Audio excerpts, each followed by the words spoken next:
뉴스 브리핑.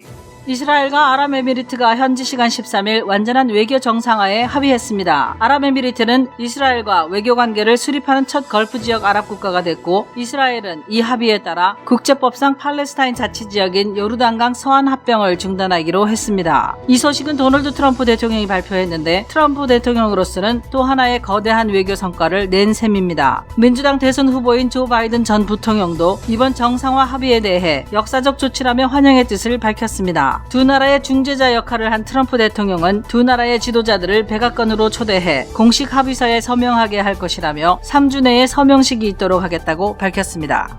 브라이언 캠프 조지아 주지사가 마스크 착용 의무화를 둘러싼 싸움에서 한 발 물러서기로 했습니다. 캠프 주지사는 우선 케이샤 바텀스 애틀랜타 시장과 시의회를 상대로 낸 소송을 어제 취하했습니다. 그렇다고 양측 간에 합의가 있었던 것은 아닙니다. 하지만 코로나19를 정치적으로 이용하려 한다는 시각에는 양측 모두가 부담을 느낀 것으로 보입니다. 바텀스 시장은 우리 시와 주의 시간과 자원이 코로나19와 싸우는데 더 잘 사용될 수 있게 돼 기쁘다고 말했습니다. 나아가 캠프 주지사는 지방자치단체들이 자체적으로 마스크 착용을 의무화할 수 있도록 하는 행정명령에 서명할 것이라고 AJC가 보도했습니다. 애틀랜타 한국학교가 애틀랜타 한인회를 상대로 빌려준 차용금의 상환을 위한 소송을 제기했습니다. 한국학교의 이국자 이사장은 어제 기자회견을 갖고 한인회가 지난 2014년 한인회관 구입 당시 한인회와 맺은 차용계약의 공소시효가 14일자로 만료되기 때문에 한인회 측과 상환 문제에 대해 논의해온 결과 어쩔 수 없이 법적 조치를 취하게 됐다고 밝혔습니다. 소송장은 12일 귀넷 고등법원에 접수됐는데요. 한국학교 측은 당장 차용금을 갚으라는 취지라기보다는 한인회가 가진 채무관계를 유지하기 위한 일종의 안전장치라고 설명했습니다. 이번 소송으로 한인회 측이 반대 의견을 내지 않는 한 한국학교는 한인회 간에 대한 담보 설정을 할 수 있게 됩니다. 한인회가 한국학교에 갚아야 할 차용금 잔액은 약 11만 3천 달러입니다. 애틀랜타 조지아 한인 상공회의소가 귀넷 상공회의소와 상호협력 양해각서를 체결했습니다. 이번 양해각서에는 두 단체가 향후 1년간 멤버십을 공유하고 1년에 2번의 행사를 공동으로 개최한다는 등의 내용이 담겼습니다. 이로써 양 단체가 개최하는 모든 행사에 회원 자격으로 서로 참가할 수 있게 됐고, 또 공동으로 행사를 개최해 주류사회와 한인사회 간의 활발한 교류가 발생하도록 하는 교두보를 마련했다는 평가를 받았습니다. 테네시주 클락스빌에 있는 LG전자 세탁기 공장이 지난 12일 100만 대째 세탁기를 출하했습니다. 공장 가동 1년 8개월 만의 성과입니다. 첨단 기술이 집약된 이 공장은 LG전자의 미국 내 첫 생활 가전 생산 공장인데, 미국 정부가 긴급 수입 제한 조치인 세이프가드를 시작하면서 관세 폭탄을 부과하려는 것에 대응하기 위해 세웠던 것입니다. LG전자는 미국 고객 만족도에서 세탁기 및 기타 주요 가전제품을 포함한 포트폴리오 전반에서 전체 1위를 차지했는데요. 미국 내 세탁기 시장의 17%를 점유하고 있고, 매출에서도 워포를 추월한 것으로 알려졌습니다. 테네시주에서는 앞으로 주청사 앞에 텐트를 치고 시위를 했다가는 최고 6년의 징역형에 처해지는 중범죄자가 될 전망입니다. 주의회는 지난 12일 범죄사법개혁 법안을 공화당 측 의원들의 주도하에 통과시켰습니다. 이 법안에는 밤 10시부터 새벽 7시 사이에 국가재산에 텐트를 설치하는 것을 중범죄로 규정하고 있지만, 법집행관에게 침을 뱉거나 인분을 벌이는 것은 경범죄로 구분하는 등의 내용이 담겨 반대론자들의 빈축을 사고 있는데요. 주지사의 애초 취지에도 맞지 않는 법안인 만큼 거부권을 행사해달라는 여론이 커질 전망입니다. 100년 역사의 뉴욕 데일리 뉴스가 편집국 사무실을 영구 폐쇄한다고 밝혀 눈길을 끌고 있습니다. 코로나19 사태 이후로 편집국 사무실을 잠정 폐쇄한 상태였는데, 재택근무만으로도 신문 제작에 큰 문제가 없다고 판단해 영구적으로 사무실을 폐쇄하기로 결정한 것입니다. 뉴욕 데일리 뉴스를 소유한 미디어 그룹 트리븐 퍼블리싱은 데일리 뉴스 외에 전국 각지에 있는 4개 신문사의 편집국 사무실도 영구 폐쇄한다고 발표했습니다. 현대자동차의 소형 SUV 전기차 코나 일렉트릭이 한 번 충전으로 1000km를 넘게 주행해 화제입니다. 코나 일렉트릭 세대가 독일의 레이싱 서킷에서 지난 7월 말 시험 주행한 결과 각각 1026km, 1024.1km, 1018.7km를 달렸는데요. 마일로 따지면 620마일을 넘는 대기록으로 전기차 시대를 성큼 앞당기는 쾌거라 하겠습니다. 현대차는 올해 7월까지 유럽에서 20만 2737대를 팔았는데, 이 중 8.1%에 해당하는 16,511대가 코로나 일렉트릭이라고 밝혔습니다. 자유롭게 국경을 넘나들었던 유럽연합 회원국 사이에서 출입국을 제한하는 움직임이 나오는 등 유럽에서 코로나19가 재확산하면서 국경을 다시 걸어 잠그는 분위기라고 월스트리트저널이 13일 보도했습니다. 관광산업의 의존도가 높은 일부 국가들이 국경을 개방했다가 외국발 코로나19 유입이 늘어나자 코로나19 검사를 의무화하고 음성 확인서를 요구하는 등 검역 조치를 강화하고 있습니다. 한국중앙방역대책본부는 서울과 경기 지역 교회 6곳과 선교회 1곳 등 총 7곳에서 193명의 코로나19 확진자가 나왔다고 오늘 발표했습니다. 대부분이 집단 감염인데요. 마스크 착용이 미흡한 데다 성가대와 소모임 등에 참여해 밀접하게 대화를 나누고 식사를 같이 한 것이 문제가 됐습니다. 방역당국은 종교 행사 시 실내에서 참석자들은 마스크를 벗지 말아야 하고 종교시설에서 식사나 간식 제공을 자제해야 한다고 당부했습니다. 문재인 대통령도 상황이 엄중한 만큼 종교의 자유를 존중하면서 교회의 방역을 강화하는 조치를 취하라고 지시했다고 청와대가 전했습니다. 경험과 실적이 증명하는 김효지 부동산 전문인, 절세의 지혜를 나눠드립니다. 이상회계법인. 당신의 편에서 보험사를 상대해주는 제이슨 문 손해사정사, 학자금과 대학 입시 상담은 AGM 인스티튜트. 안녕하십니까, 홍성구 기자입니다. 애틀랜타 한인회가 또 소송을 당했습니다. 이번에는 애틀랜타 한국학교가 법원에다가 소송장을 냈는데요. 다른 게 아니라 빌려간 돈 갚아라, 이런 내용의 소송장입니다. 재미있는 거는 빌려간 돈 갚아라라는 소송장이긴 한데 지금 당장 갚아라 혹은 어떻게 해서 돈을 받아내겠다라는 그런 아주 강경한 입장의 소송이 아니라는 점입니다. 많은 분들이 이 점을 오해하실 것 같아서 좀 설명을 드려야 되겠는데요. 당초에 지금 한인회관 건물, 지금 현재 사용하고 있는 애틀랜타 한인회관 건물을 구입할 당시에 돈이 좀 약간 모자랐습니다. 그래서 한국학교가 25만 불 가까이 되는 돈을 이제 빌려주게 되죠. 제로금리로 빌려줍니다. 이자 받지 않고 그냥 빌려준 것인데 그 빌려준 것에서 일부는 변제가 됐습니다. 그리고 지금 현재 남아있는 잔금이 11만 3천 불 정도 되는데요.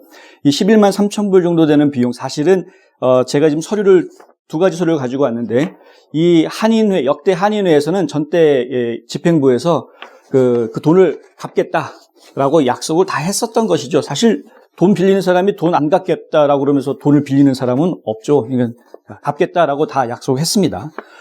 근데 이제 시간이 많이 지났습니다. 지금 6년이라는 시간이 지나서 이 서류의 공소시효, 그러니까 이 서류를 근거로 해서 만약에 소송전을 하게 되면, 법정 소송을 벌이게 된다고 한다면, 소송을 제기할 수 있는 시한이 이게 오늘이 마지막 날입니다. 그렇다 보니까 한국학교에서 이거 지금 그냥 시간을 보내서는 안 되겠다. 공소시효가 끝나기 전에 또 다른 서류를 만들어야 되겠다 해서 한인회 측에다가 이제 제안을 했고, 한인회 측과 좀 논의가 오고 갔습니다. 여러 가지 논의가 오고 갔어요. 한 달에 얼마씩 좀 내자. 한인회에서 원래 올해 15,000불을 한국학교에 변제해 주자라는 계획을 예산을 세웠었기 때문에 그러면 한 달에 1,250불씩 한국학교에다가 좀 납부를 해달라. 이런 이제 그 논의가 오고 갔었고요. 근데 현재 코로나 이후로 한인회가 수입이 전혀 없거든요. 지금 대관 수입도 전혀 없고 한인회비 납부 운동도 전혀 벌어지지 못하는 그런 상황이기 때문에, 그래서 결국에는 한인회가 돈이 없으니 그러면 굉장히 적은 금액, 10분의 1도 안 되는 아주 저렴한 금액을 그러면 그거라도 좀 내달라. 왜냐하면 한국학교 입장에서는 돈을 받는 게 1차 목표가 아니라 이 공소시효가 끝나는 이 서류 대신에 또 다른 새로운 서류를 만드는 것이 목표였기 때문에, 그래서 지금 일단은 한인회가 채무가 있다라는 것을 증명할 수 있는 또 다른 서류를 만드는 게 목표여서 그렇게 적은 금액, 아주 진짜 애들 껌값 같은 그런 돈을 받고라도 일단은 서류를 만들자, 이렇게 얘기를 했던 거죠. 그런데 한인회에서는 이제 끝내 거절을 하게 됩니다. 한인회에서 거절하게 된 사연도 또 있습니다. 뭐냐면은 이 한인회관을 담보를 잡히게 된다거나 혹은 한인회가 빚을 진다라는 서류에 한인회장이 서명하는 거가 굉장히 부담스럽다라는 그런 이야기가 나온 것인데요.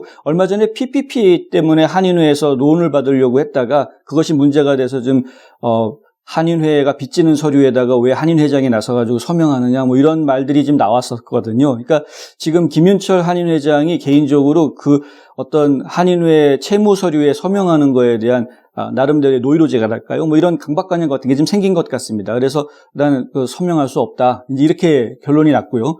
결국에는 이제 서로 간의 합의에 의한 서류가 만들어지기가 어려운 상황이 됐기 때문에 한국 학교 입장에서는 어쩔 수 없이 법원에다가 소송을 제기하고 지금 이제 한인회관에 담보 설정을 하는 그런 이제 절차를 시작을 하게 된 겁니다.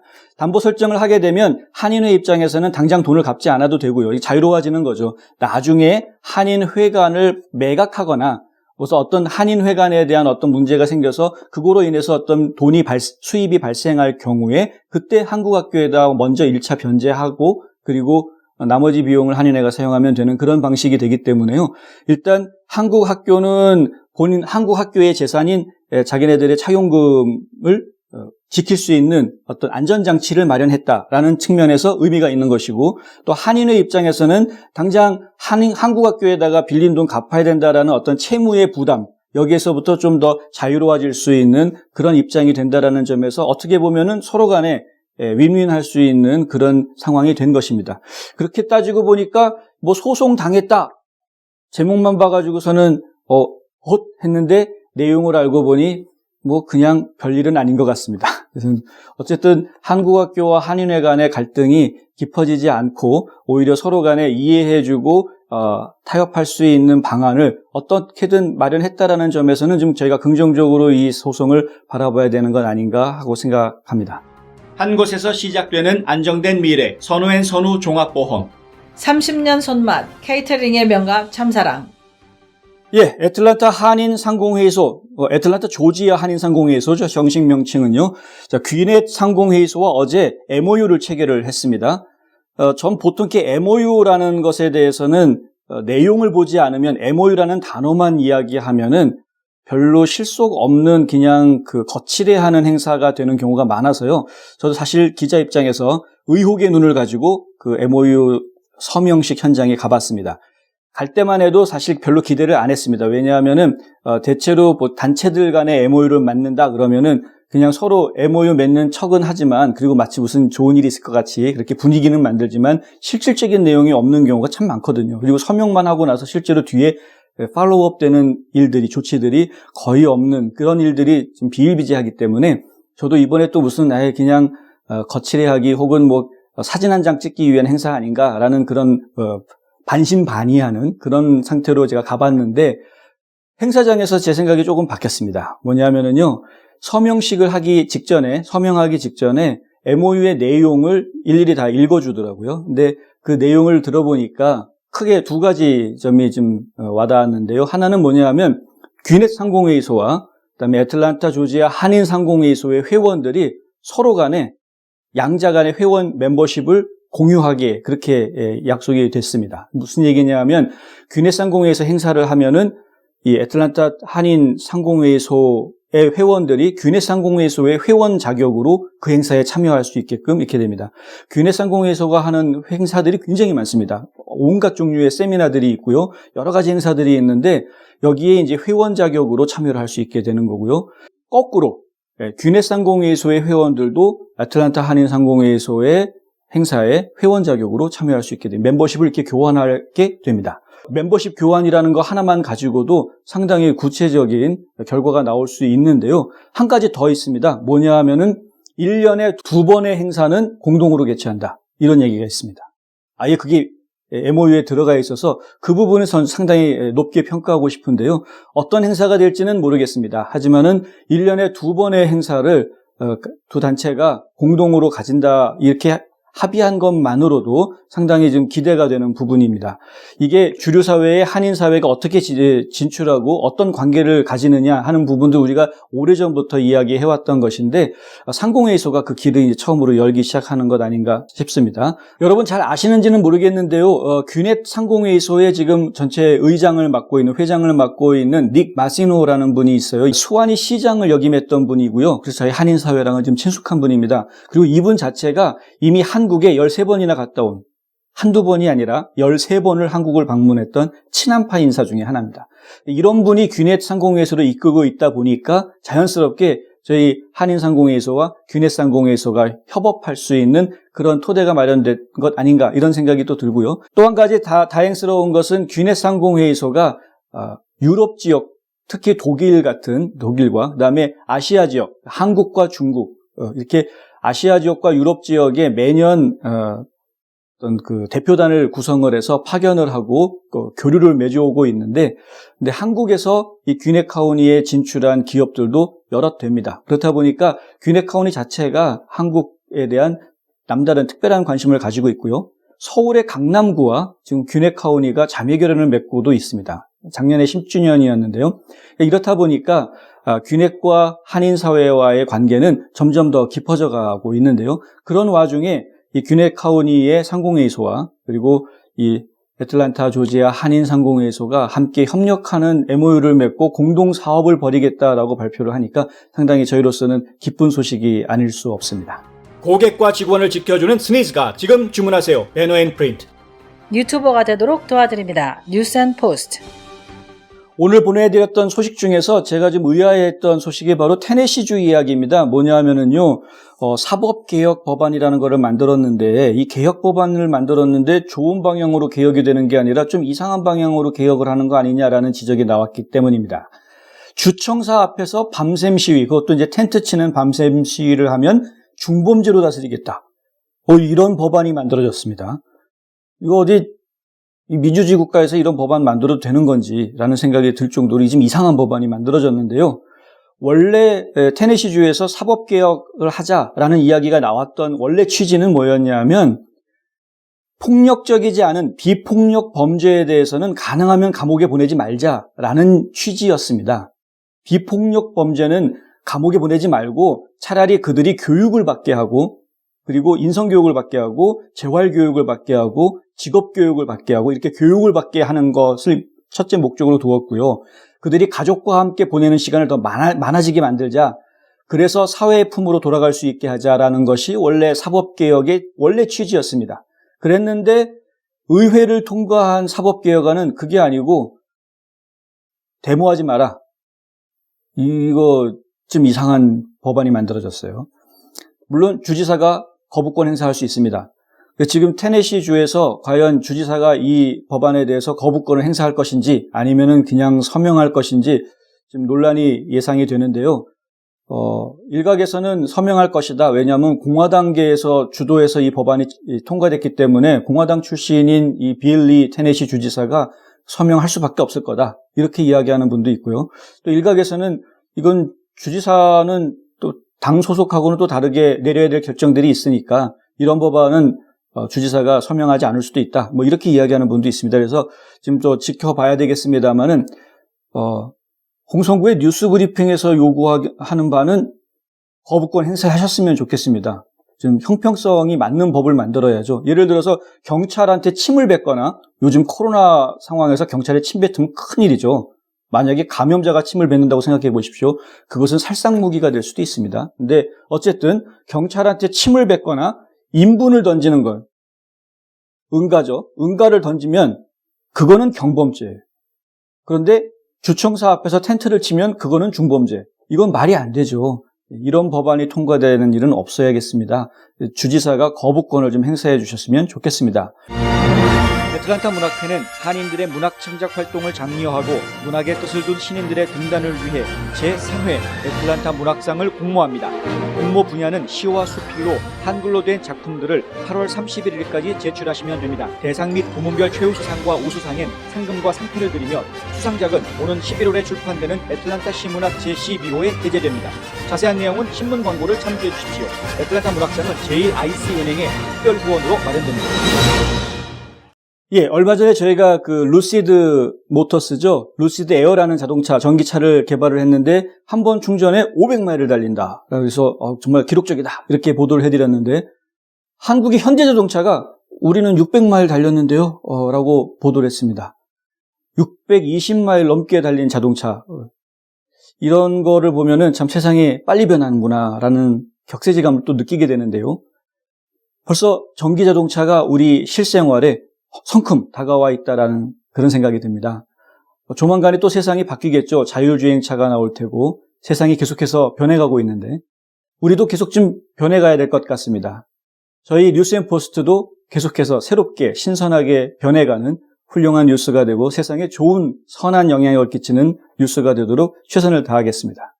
오늘 홍성구의 뉴스 브리핑은 여기까지입니다. 저는 내일 다시 찾아뵙겠습니다. 감사합니다.